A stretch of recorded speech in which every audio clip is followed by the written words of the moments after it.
ಧಾರವಾಡದಲ್ಲಿ ಕಾಟೇರ ಚಿತ್ರದ ಈ ಒಂದು ಟ್ರೇಲರ್ ಲಾಂಚ್ ವಿಚಾರಕ್ಕೆ ಸಂಬಂಧಪಟ್ಟಂತೆ ಕಾಟೇರ ಕಸ ಎಲ್ಲಿ ಹೋಯಿತು, ಅದಕ್ಕೆ ಅನುಮತಿ ಹೇಗೆ ಕೊಟ್ಟಿದ್ರಿ ಅಂತ ಪ್ರಶ್ನೆ ಹಾಕಲಾಗಿದೆ. ಕಾಟೇರ ಇವೆಂಟ್ ಕಸದ ವಿಚಾರಣೆಯನ್ನ ನಿವೃತ್ತ ನ್ಯಾಯಮೂರ್ತಿ ನಡೆಸಿದ್ರು. ನಿವೃತ್ತ ನ್ಯಾಯಮೂರ್ತಿ ಸುಭಾಷ್ ಆಡಿ ಅವರಿಂದ ವಿಚಾರಣೆ ಮಾಡಲಿದೆ. ಘನತ್ಯಾಜ್ಯ ವಿಲೇವಾರಿ ಜೊತೆಗೆ ನಿರ್ವಹಣೆ ಕುರಿತು ಸಭೆಯಲ್ಲಿ ವಿಚಾರಣೆ ಮಾಡಲಾಗಿದೆ.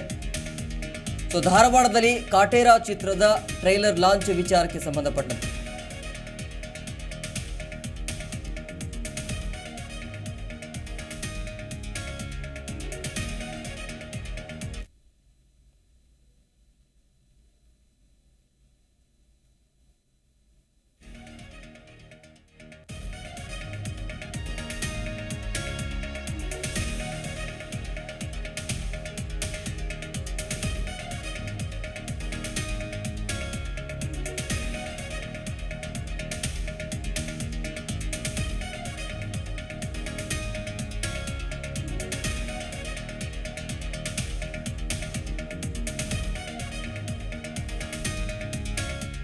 ಧಾರವಾಡದಲ್ಲಿ ಈ ಕಾಟೇರ ಚಿತ್ರದ ಟ್ರೈಲರ್ ಲಾಂಚ್ ವಿಚಾರಕ್ಕೆ ಸಂಬಂಧಪಟ್ಟಂತೆ ಕಾಟೇರ ಕಸ ಎಲ್ಲಿ ಹೋಯಿತು, ಅದಕ್ಕೆ ಅನುಮತಿ ಹೇಗೆ ಕೊಟ್ಟಿದ್ರಿ ಅನ್ನುವಂಥ ಪ್ರಶ್ನೆ.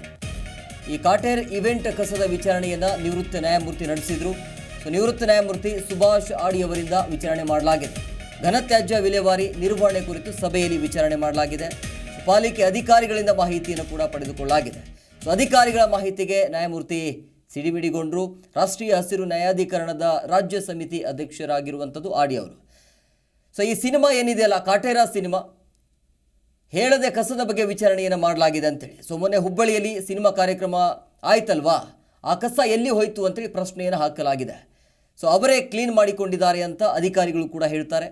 ಅವರೇ ಕ್ಲೀನ್ ಮಾಡಿದರೆ ಆ ಕಸ ಎಲ್ಲಿ ಹೋಯಿತು ಅಂತ ಪ್ರಶ್ನೆ ಇದು. ಪ್ರಶ್ನೆಗೆ ಸಮರ್ಪಕವಾದ ಉತ್ತರವನ್ನು ಹುಬ್ಬಳ್ಳಿ ಧಾರವಾಡ ಪಾಲಿಕೆ ನೀಡಲಿಲ್ಲ. ಈ ಹಿನ್ನೆಲೆ ಘನತ್ಯಾಜ್ಯ ಕಾನೂನಿನ ಬಗ್ಗೆ ಕ್ಲಾಸನ್ನು ತೆಗೆದುಕೊಂಡಿದ್ದಾರೆ ಆಡಿ. ರೂಲ್ಸ್ ಪ್ರಕಾರ ರೂಲ್ 4ರ ಬಗ್ಗೆ ನಿಮಗೆ ಗೊತ್ತಿದೆಯಾ ಅಂತೇಳಿ ಪ್ರಶ್ನೆಯನ್ನು ಹಾಕಿದ್ದಾರೆ. 100 ಜನಕ್ಕಿಂತ ಜಾಸ್ತಿ ಜನ ಸೇರಿದರೆ ನೀವು ಅನುಮತಿ ಕೊಡಬೇಕಲ್ವಾ ಅಂತೇಳಿ ಪ್ರಶ್ನೆಯನ್ನು ಹಾಕಲಾಗಿದೆ. ಸಿನಿಮಾ ಕಾರ್ಯಕ್ರಮಕ್ಕೆ ಅನುಮತಿ ಕೊಟ್ಟಿದ್ದೀರಾ? ರೂಲ್ 4ರ ಅಡಿಯಲ್ಲಿನ ಷರತ್ತುಗಳನ್ನು ಹಾಕಿ ಅನುಮತಿ ಕೊಟ್ಟಿದ್ರಾ ಅಂತೇಳಿ ಪ್ರಶ್ನೆಯನ್ನು ಹಾಕಿದ್ದಾರೆ. ಅನುಮತಿ ಕೊಟ್ಟಿದ್ರೆ ಅವರು ಹೇಳಿದಷ್ಟೇ ಜನ ಸೇರಿದ್ರಾ ಅಥವಾ ಇಲ್ವಾ, ಹೆಚ್ಚು ಜನ ಸೇರಿದ್ದಕ್ಕೆ ದಂಡ ಕಟ್ಟಿದ್ರಾ ಅಂತೇಳಿ ಪ್ರಶ್ನೆಯನ್ನು ಹಾಕಿದ್ದಾರೆ ಆಡಿ. See, first of all, you have to be very familiar. 100% collection ಆಗಿದೆ, segregation 73% ಆಗಿದೆ, ವೆಟ್ ವೇಸ್ಟ್ ಕಂಪೋಸ್ಟಿಂಗ್ ಎಷ್ಟಾಗುತ್ತೆ ಸರ್? ವೆಟ್ ವೇಸ್ಟ್ ನಮ್ಮದು 180 ಟನ್ಸ್ ಡೈಲಿ ಒಬಿನಲ್ಲಿ ಕಲೆಕ್ಟ್ ಆಗ್ತದೆ ಸರ್. ವೆಟ್ ವೇಸ್ಟ್ ಈ ಮಸ್ಟ್ ಬಿ ಕರೆಸ್ಪಾಂಡಿಂಗ್ ಈ ಪ್ರತಿಯೊಂದಕ್ಕೂ ಅಕೌಂಟ್ ಇದೆ. ಎಷ್ಟು ಕ್ವಾಂಟಿಟಿ ವೇಸ್ಟ್ ಬರುತ್ತೆ, ಅದಕ್ಕೆ ಪರ್ಸೆಂಟೇಜ್ ಎಷ್ಟು ಬರುತ್ತೆ, ಕಂಪೋಸ್ಟಿಂಗ್ ಪರ್ಸೆಂಟೇಜ್ ಎಷ್ಟಿದೆ sir? Composting percent end product sir ನಮ್ಗೆ 10% ಬರ್ತದೆ ಸರ್. 10% ಆಗೋದಿಲ್ಲ, ಮಿನಿಮಮ್ 60% ಆದರೂ ಬರಬೇಕು ಸರ್. ನಮ್ಮಲ್ಲಿ ಎಲ್ಲಿದೆ ಮಾರ್ಷಲ್, ನಮ್ಮದು ಮಾರ್ಷಲ್ ಕಡಿಮೆ ಇದೆ ಸರ್, ಅದಕ್ಕೋಸ್ಕರ ಜಾಸ್ತಿ ಡ್ರೈ. ಪ್ರತಿಕ್ಷಣದ ಸುದ್ದಿಗಾಗಿ Zee Kannada news app download ಮಾಡಿ. Live TV, latest updates, entertainment, lifestyle, technology ಸುದ್ದಿ ನಿಮ್ಮ ಅಂಗೈಯಲ್ಲಿ.